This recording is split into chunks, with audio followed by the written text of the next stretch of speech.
Bismillahirrahmanirrahim. Assalamualaikum warahmatullahi wabarakatuh.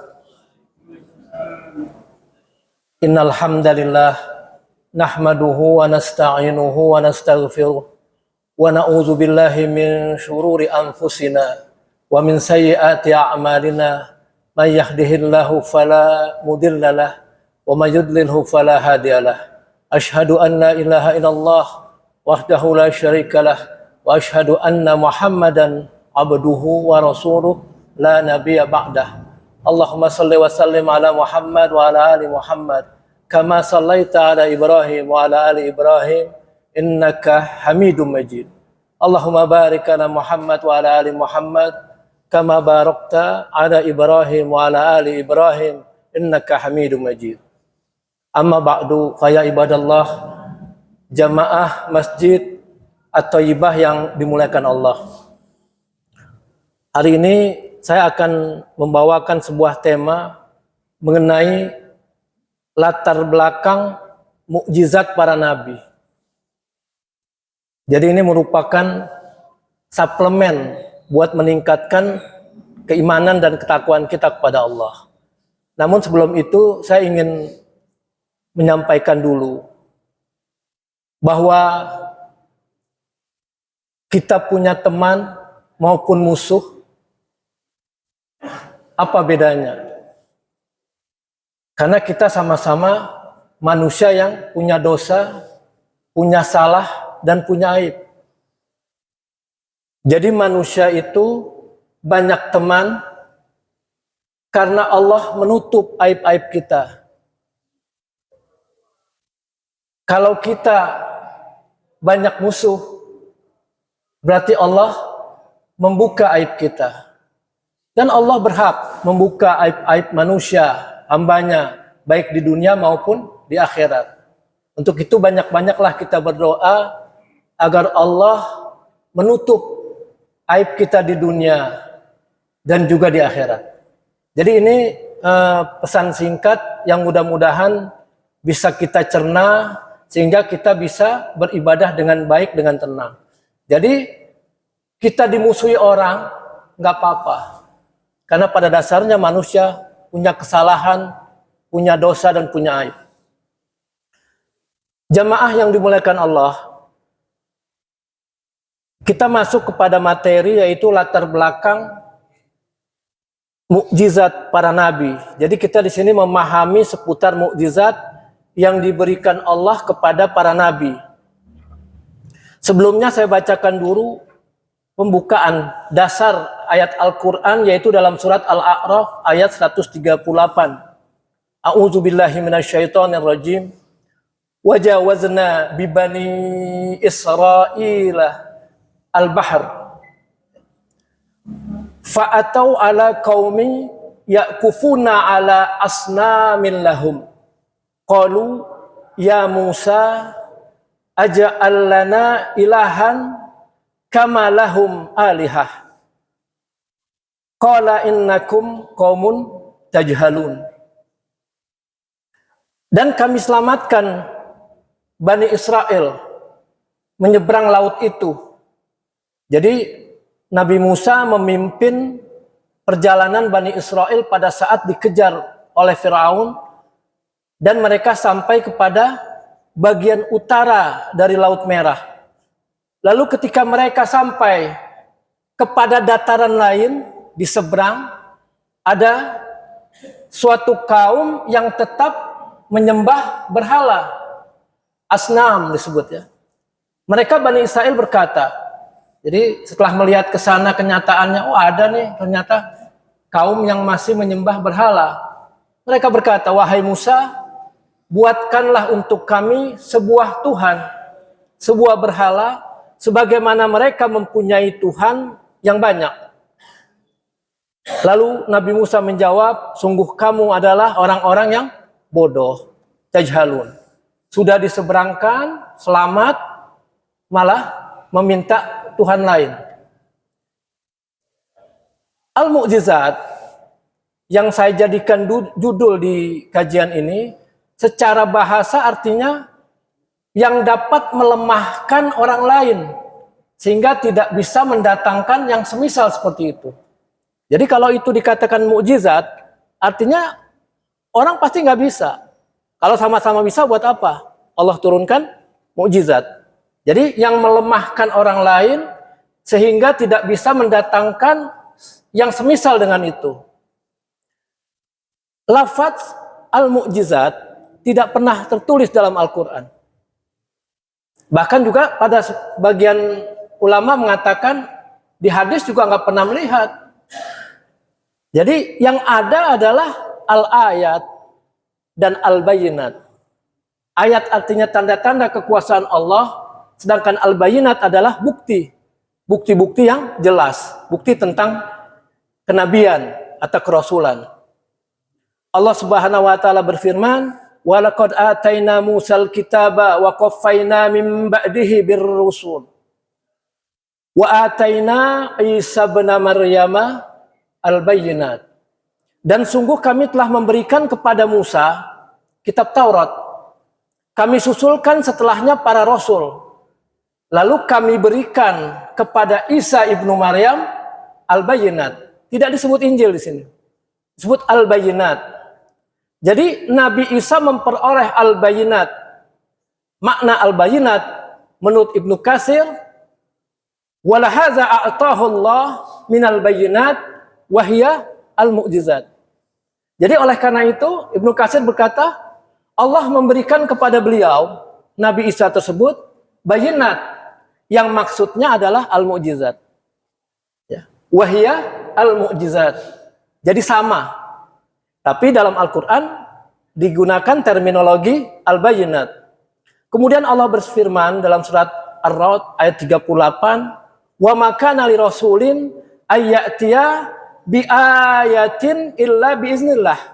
Dan seorang rasul itu tidak mendapatkan ayat, tidak mendapatkan tanda-tanda kekuasaan Allah kecuali dengan izin Allah. Nah, ini garis bawahnya.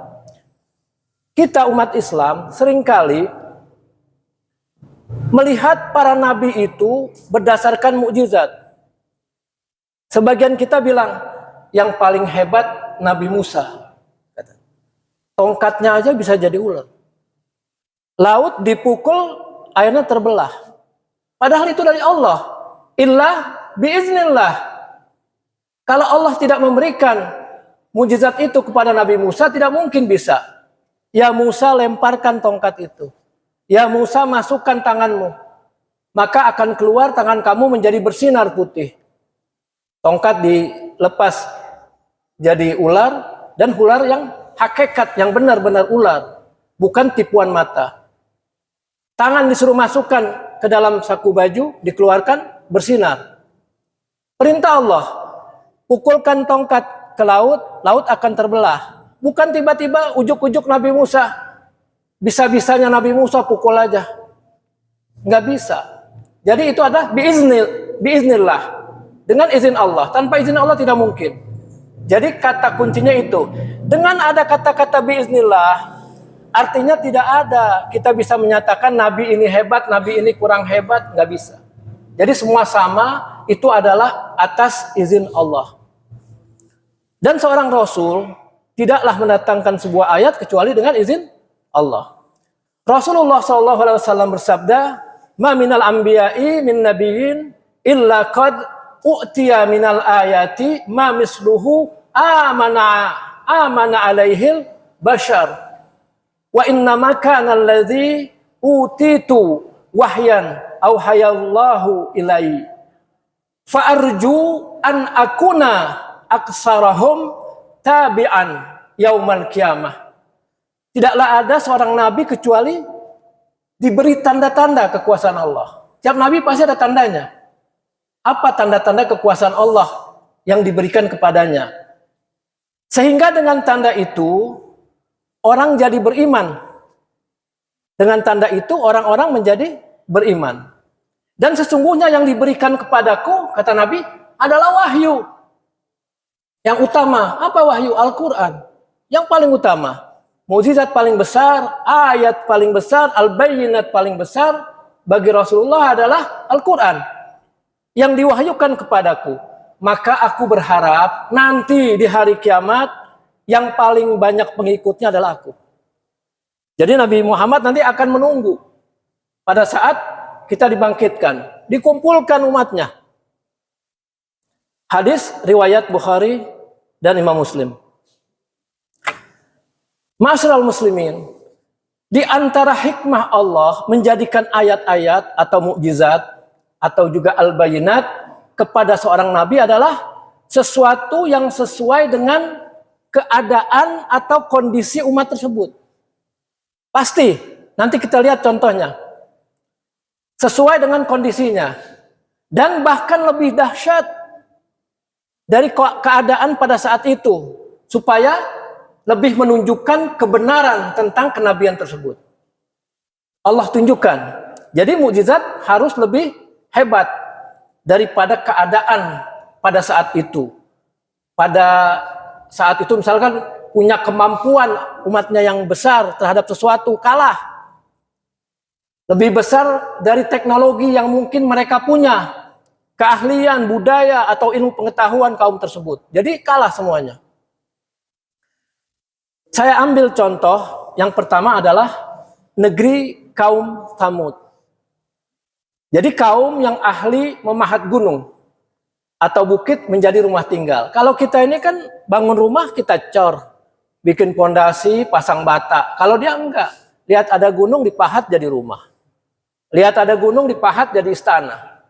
Jadi nggak perlu semen, dari atas sampai bawah itu udah menyatu. Hebatnya itu. Ya. Nah kita baca ayatnya. A'udzubillahi minasyaitonirrajim. Wazkuru iz ja'alakum khulafa'a min ba'di 'ad. 'Ad setelah kaum 'Ad. Wa bawwa'akum fil ardi tattakhiduna min suhuliha qusura. Wa tanhitunal jibal buyutan. Jibal artinya gunung, buyutan rumah. Jadi gunung-gunung itu dipahat jadi rumah. Watan hituna, dan dia memahat. Yang hitun mereka memahat. Gunung-gunung menjadi rumah. Watan hituna mereka al-jibal, gunung-gunung, buyutan. Gunung itu jadi rumah. Bukan kita ya memasang pondasi, enggak seperti itu.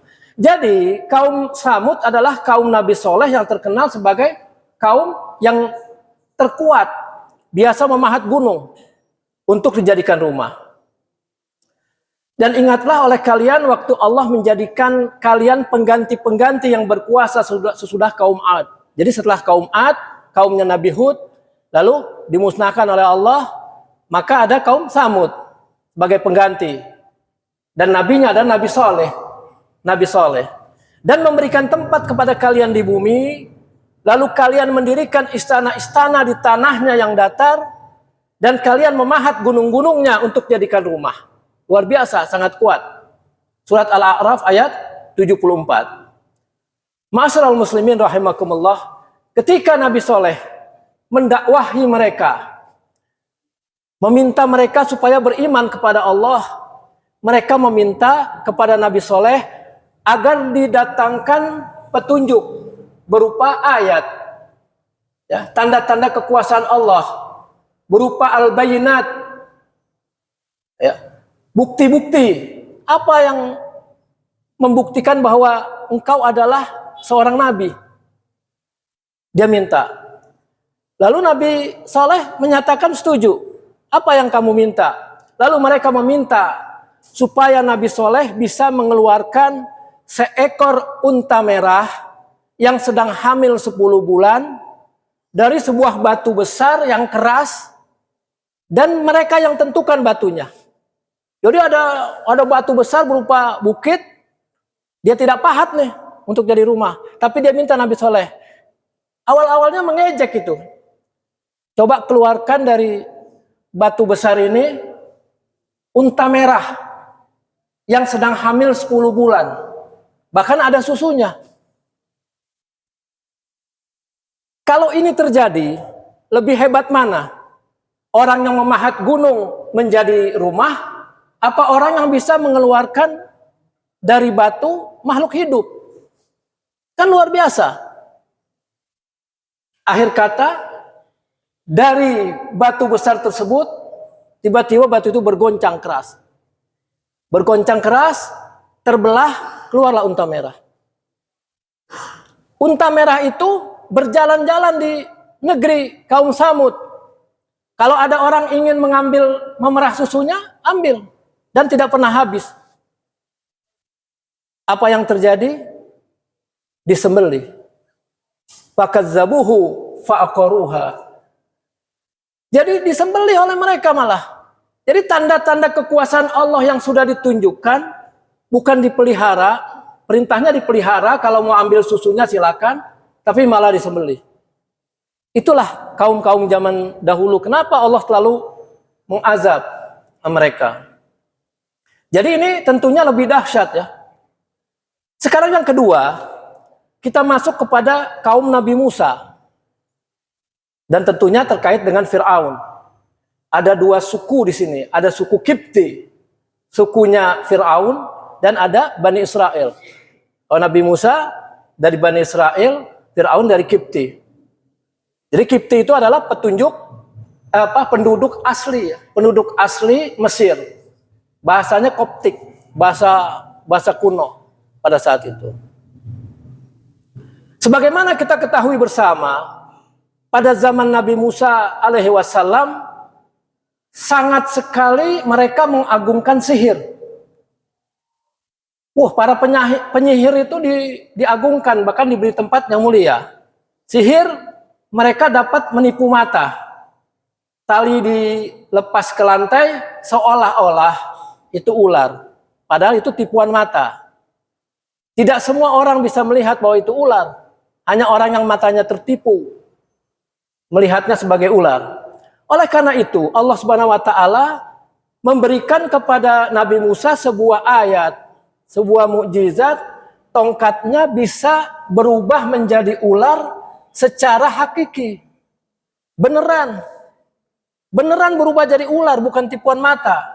Bahkan ular-ularnya para penyihir itu ditelan semuanya sama ularnya Nabi Musa. Lalu dari tangannya keluar sinar dan sebagainya. Nah, di sini Allah berfirman, fa'alqa asahu fa iza hiya su'ban. Su'ban itu ular ya. Su'banum mubin. Su'banum mubin artinya ular yang sebenar-benarnya, yang hakiki. Mubin. Wa naza'a yadahu fa iza hiya bayda. Bayda itu artinya putih. Lin nazirin, bagi orang yang melihatnya. Jadi lalu Musa melemparkan tongkatnya, tiba-tiba tongkat itu menjadi ular besar yang sebenarnya. Dia mengeluarkan tangannya dan tangannya menjadi putih bercahaya. Gitu. Jadi surat Al-A'raf ayat 107 sampai 108. Nah, siapa yang lebih dahulu beriman kepada Nabi Musa? Para penyihir. Karena dia kaget. Loh, ini beda ini dengan sihir saya. Luar biasa ini. Maka masuk agama Musa pada saat itu. Jadi bahkan sangat kuat keislamannya. Nah, karena mereka masih saja membangkang atas perintah dari Nabi Musa, dakwah Nabi Musa, maka Allah menimpakan lagi azab. Kita bisa baca surat Al-A'raf ayat 130 sampai 136. Didatangkan kepada mereka musim kemarau yang panjang, kekurangan buah-buahan, didatangkan topan, at-tufan, ya, didatangkan tofan kepada mereka, angin yang kencang, belalang, al-jarad, kutu, al-kummal, lalu ad-dofade itu kodok, waldam, darah. Lalu terakhir karena nggak mampu juga, Nabi Musa udah susah nih didakwakan, udah dikasih azab, dia minta tolong azabnya ini dihentikan. Kalau nanti dihentikan kami akan beriman. Akhirnya Nabi Musa berdoa kepada Allah, semua dihentikan. Kodoknya hilang, belalangnya hilang. Air yang semuanya jadi merah, darah hilang. Jadi putih kembali. Namun setelah itu dikembalikan, mereka tetap tidak mau beriman. Akhirnya ditenggelamkan. Fa arsalna alaihimut tufan wal jarad wal kummal wad dhafadi' wad dama ayatim mufassalat fastakbaru wa kanu qauman mujrimin. Maka kami kirimkan kepada mereka topan, belalang, kutu, katak, dan darah. Jadi air minum mereka menjadi merah sebagai darah, sebagai bukti-bukti yang jelas, tapi mereka tetap menyombongkan diri. Mereka tidak patuh dan mereka adalah kaum yang berdosa. Yang ketiga, kita masuk kepada kaum Nabi Isa. Pada saat Nabi Isa diutus, Bani Israel pada saat itu sangat ahli dalam teknik kedokteran. Mereka pandai menyembuhkan orang. Jadi kedokteran itu diagungkan pada saat itu. Nah, ilmu kedokteran canggih di sana, maka Allah Subhanahu wa taala memberikan mukjizat kepada Nabi Isa yang terkait dengan ilmu kedokteran. Nabi Isa bisa menyembuhkan orang yang buta sejak lahir, yang pada saat itu mereka tidak bisa. Bisa menyembuhkan penyakit kusta yang pada saat itu belum ada obatnya. Juga menghidupkan orang yang sudah mati untuk ditanyakan siapa yang membunuh.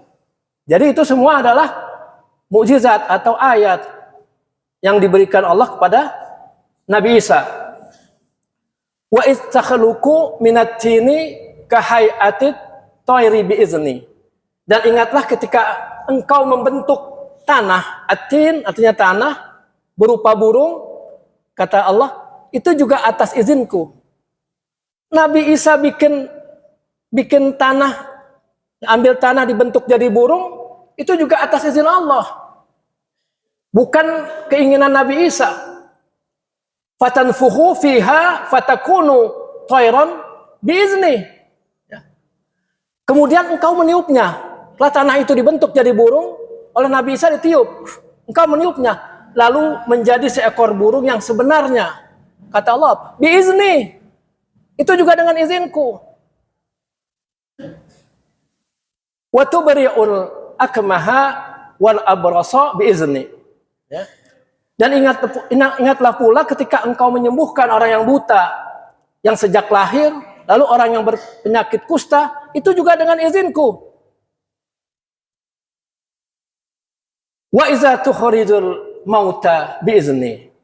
Dan ingatlah ketika engkau mengeluarkan orang mati dari kubur menjadi hidup, itu juga atas izinku. Jadi dengan mukjizat atau ayat yang diberikan Allah kepada Nabi Isa, harusnya kaum Nabi Isa pada saat itu imannya menjadi meningkat. Harusnya. Nabi yang terakhir, kita lihat mukjizat Nabi Muhammad. Ini yang seringkali tidak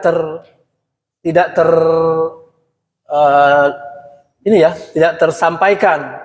Bahkan orang banyak menyatakan bahwa Nabi Muhammad kalah hebat dengan nabi-nabi yang lain karena mukjizatnya nggak ada, hampir nggak ada atau sedikit atau nggak terdengar. Kita lihat bahwa ayat-ayat seorang nabi, sebagaimana katakan tadi, tergantung kondisi pada zamannya. Pada masa Nabi Muhammad, Allah menurunkan mukjizat berupa Al-Quran. Kenapa? Karena pada zaman itu bahasa Arab mencapai zaman keemasan.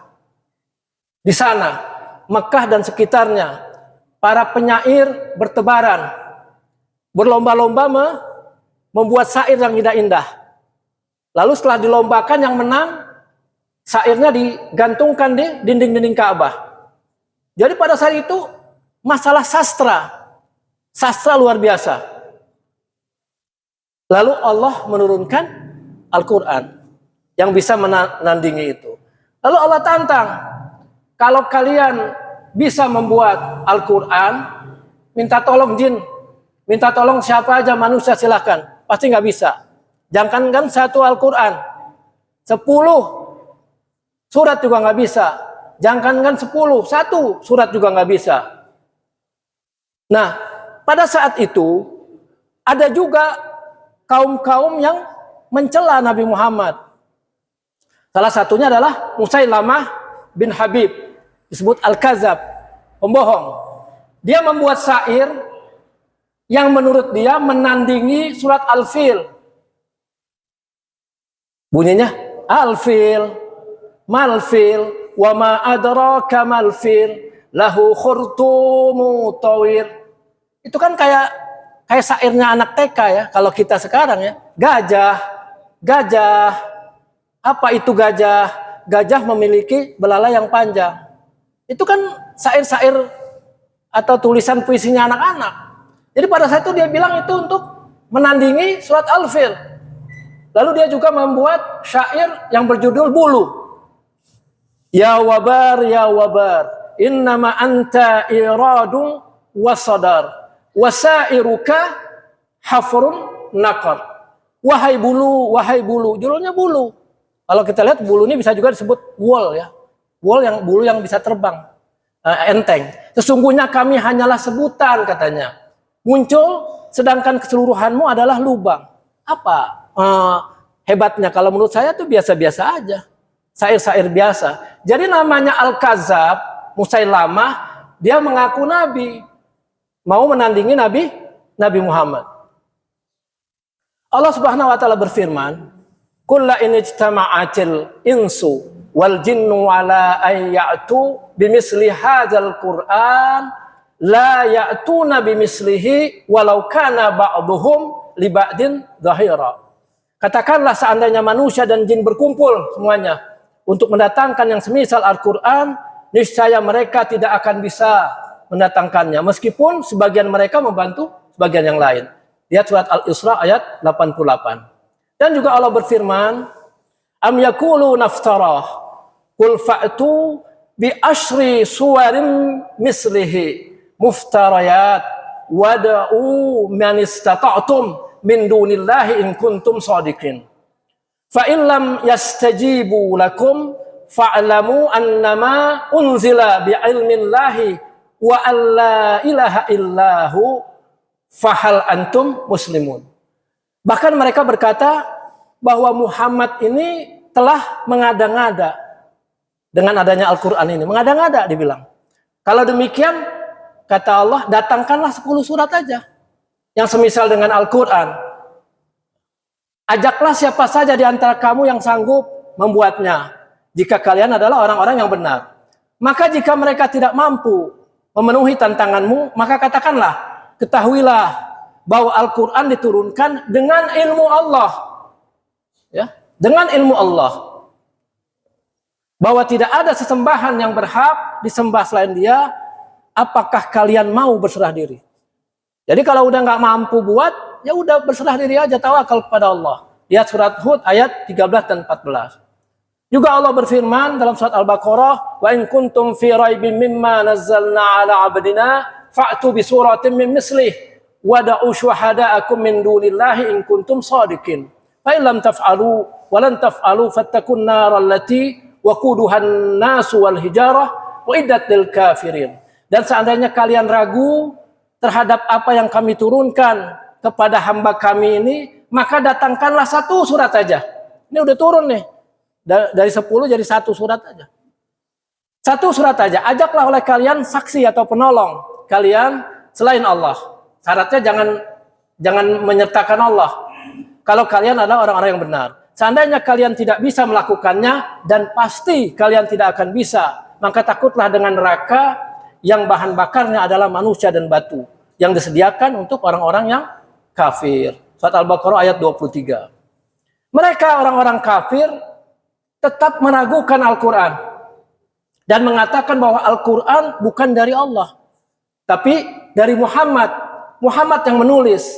Nah, kalau mereka para ahli syair tidak bisa menulis semisal Al-Quran, apalagi Nabi Muhammad. Nabi Muhammad bukan penyair, bahkan tidak bisa baca dan tulis. Jadi Allah menantang mereka. Kalau itu memang buatan manusia, harusnya mereka juga bisa, karena mereka manusia. Jadi di sini tantangannya luar biasa ya. Ini menunjukkan bahwa Al-Quran adalah kalamullah, bukan buatan Muhammad. Ini adalah menunjukkan bahwa Al-Quran adalah sebuah ayat, sebuah mukjizat atau al-bayyinat. Ayat-ayat Allah yang lain kepada Nabi Muhammad sebetulnya bukan hanya Al-Quran. Jadi dari beberapa hadis juga Al-Quran. Yang pertama kita tahu Al-Isra dan Al-Mi'raj. Al-Isra yaitu dijalankannya Nabi Muhammad oleh Allah di waktu malam dari Mekah menuju Palestina, dari Masjidil Haram ke Masjidil Aqsa. Ya. Kemudian Allah Subhanahu wa taala berfirman dalam surat Al-Isra ayat 1, Subhanalladzi asra bi 'abdihi lailan minal masjidil haram ilal masjidil aqsa alladzi barakna haulahu linuriyahu min ayatina innahu huwas samiul basir. Maha suci zat yang telah menjalankan hambanya di malam hari dari Masjidil Haram ke Masjidil Aqsa yang kami berkahi sekitarnya untuk kami tunjukkan kepadanya sebagian dari tanda-tanda ayat kami. Jadi ini ada kata-kata ayat, ya. Ayatina, ayat-ayat kami. Sungguhnya dia maha mendengar lagi maha melihat. Adapun Mi'raj, diangkatnya Nabi Muhammad dari Masjidil Aqsa ke atas, ke langit. Kemudian ke Sidratul Muntaha. Nabi Muhammad bersabda, fa'arajabi ilas sama'id dunya. Maka Allah mengangkat aku ke langit dunia. Hadis riwayat Imam Bukhari dan Imam Muslim. Jadi dua perjalanan jauh ini dilakukan dalam waktu singkat, hanya satu malam, yang menunjukkan bahwa ini adalah kekuasaan Allah dan tanda diutusnya Nabi Muhammad. Kemudian dalam Quran surat An-Najm ayat 13 sampai 16 Allah berfirman, walaqad ra'ahu nazlatan ukhra. Dan sungguh dia Muhammad telah melihatnya. Siapa melihatnya? Jibril dalam rupanya yang asli pada waktu yang lain. Jadi selain Nabi Muhammad diberikan wahyu oleh Jibril dari Allah, Jibril menyampaikan, tapi pada saat Mi'raj Nabi Muhammad melihat rupa Jibril yang asli.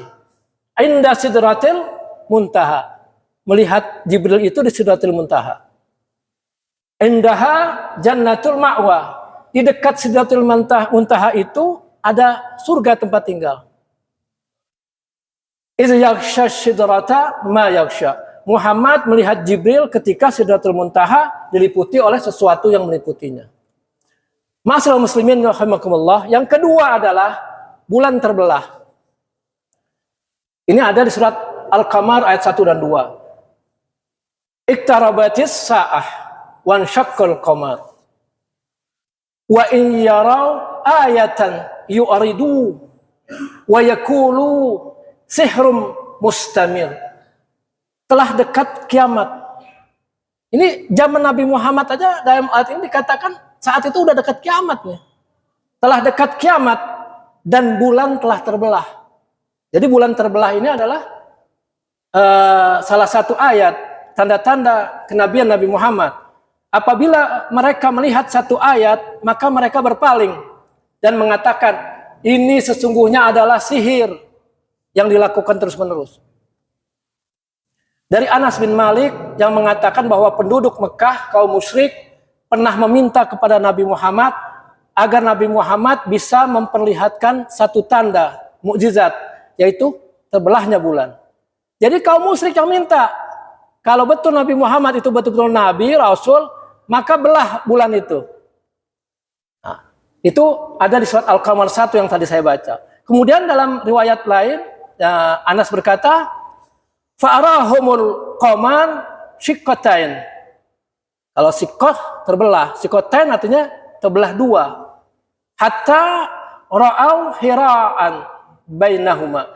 Beliau perlihatkan kepada mereka bulan terbelah dua. Sampai mereka lihat Hira, nama tempat di dekat kota Mekah, di antara keduanya. Hadis riwayat Bukhari.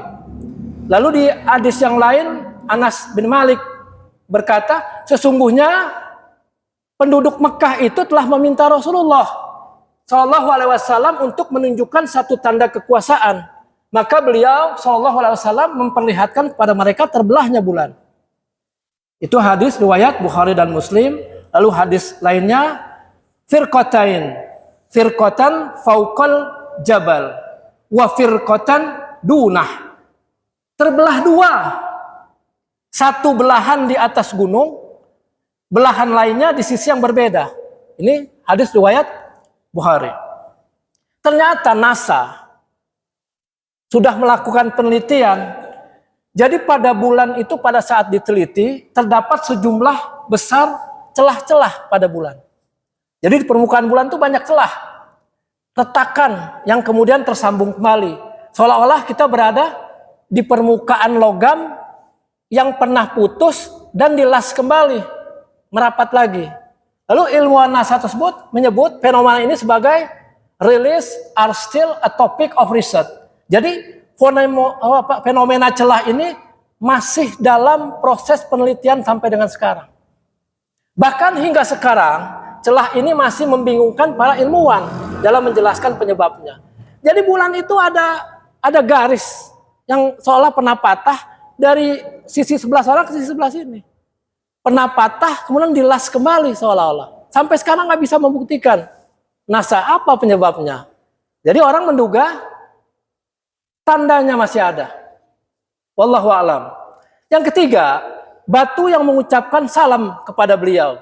Inni la'arifu hajar bimakkata kana yusallimu alayya qabla an uba asa inni la'arifuhul an. Sungguhnya aku mengetahui sebuah batu di kota Mekah dahulu mengucapkan salam kepadaku sebelum aku diutus menjadi nabi. Sungguh aku baru mengetahuinya sekarang. Jadi baru sadar. Aduh, jadi yang batu mengucapkan salam setiap dia lewat itu sebetulnya itu udah merupakan tanda-tanda. Ini hadis riwayat Muslim. Kemudian kabar tentang matinya Umar bin Khattab dan Utsman bin Affan. Syahidnya Umar dan Utsman. Anas bin Malik berkata, Sa'idan Nabi sallallahu alaihi wasallam ila Uhud wa ma'ahu Abu Bakrin wa Umar wa Utsman farajafa bihim fadarabahu birijlih qal